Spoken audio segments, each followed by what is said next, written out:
When I was 10 years old, 1965, I waited with enormous anticipation, I think, about the first gift I ever received in the mail. I had sent away a certificate, and my father had added the check. It was $15 or something. It was very expensive for a book in those days. And I filled out a certificate, and with my name and my address and my, I don't know, some question about my, and I had gone into a kind of a lottery to get the book for free if by chance I was drawn. It was a crazy setup. Actually, my father paid for the book, of course, but the theory was that I could get it for free. And what was the book? The book was, to me, the most important book that I could add to my library. It was a blue, puffy, leather-bound volume, very large, oversized, about the presidents of the United States. And now I'd already read brief lives of Washington, Lincoln, Jefferson, Teddy Roosevelt, others. But this book was going to be a treasure trove of my presidential heroes. And at that time, my imagination was largely formed around this idea of an ideal Americana, where you had the Constitution and the Declaration and Supreme Court rulings in famous cases, and you had the division of power, and you had the checks and balances, and in my mind, this was of religious importance. And as I've said before in other podcasts and other places, my room was a shrine to the presidents and the heroes of American history, to Washington and Lincoln and Patrick Henry and Nathan Hale and Teddy Roosevelt and Jefferson and Madison. Okay, so I was waiting for the book, with an enormous anticipation. Every day, did the book come? Did the book come? It was going to be this, just the only book I ever received in my youth with the same anticipation was the complete book of dinosaurs.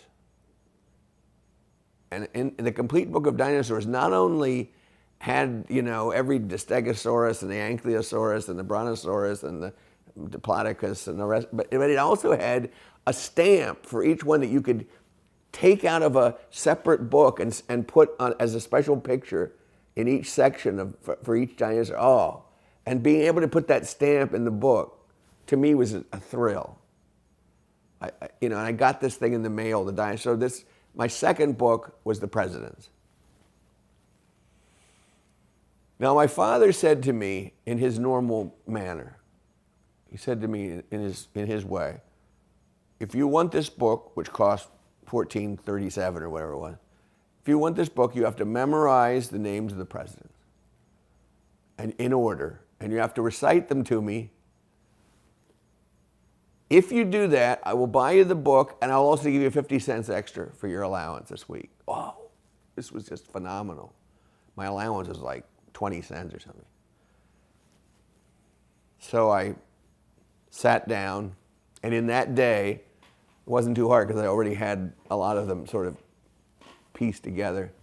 In that day, I memorized what at that time, in 1965, when Johnson was president, was 36 presidents.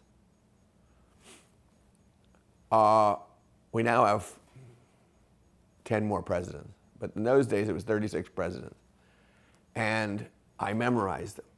And I not only memorized them, I memorized their numbers, their vice president, their home state, and not completely, but a large number of the people they defeated in their national election.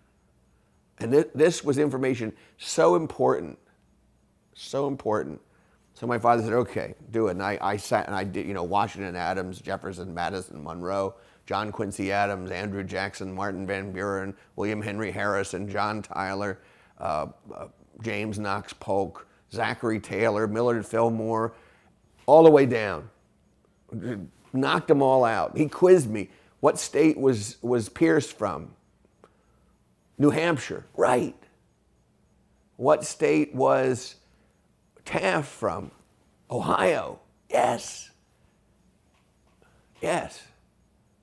And subsequent weeks and months, when I went to the barbers to get my hair cut from Bill, the ancient barber, who must have been 80 at the time, he would say to Bill, he'll tell you the names of the presidents while you cut his hair.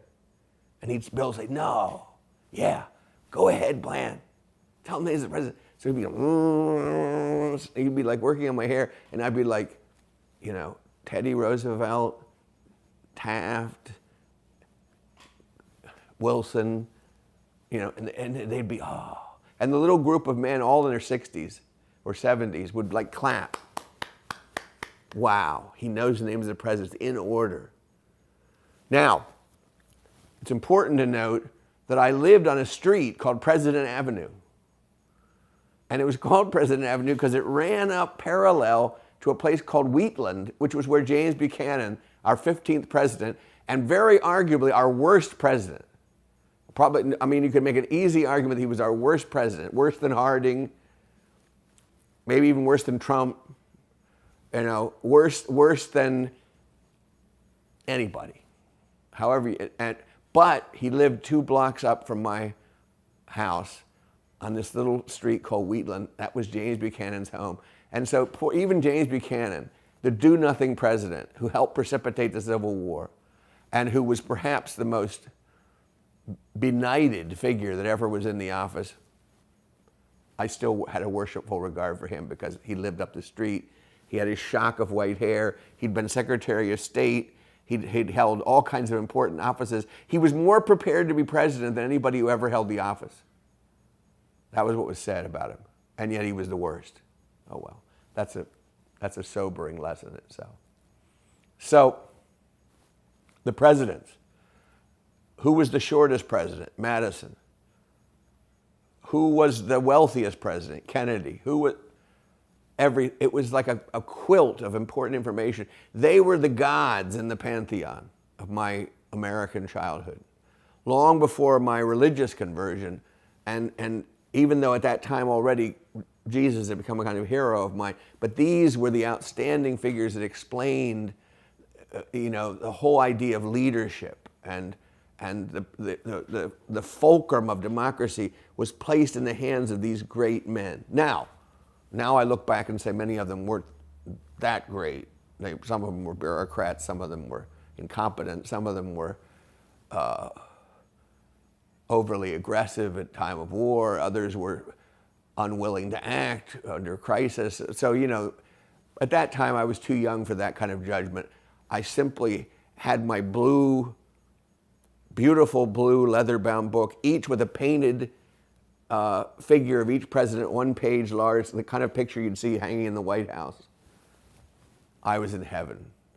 And to this day, there's always a gentle shock of joy and awe that goes through me when I hear the president introduced with his wanted music. And when I hear those notes, "Hail to the Chief," I always still have this little shock of awesome feeling about the office. Now, what that means in the age of Trump, whoa, there's a question. What the presidency means and how we redefine it or think about it in the age of Trump, that's for another day.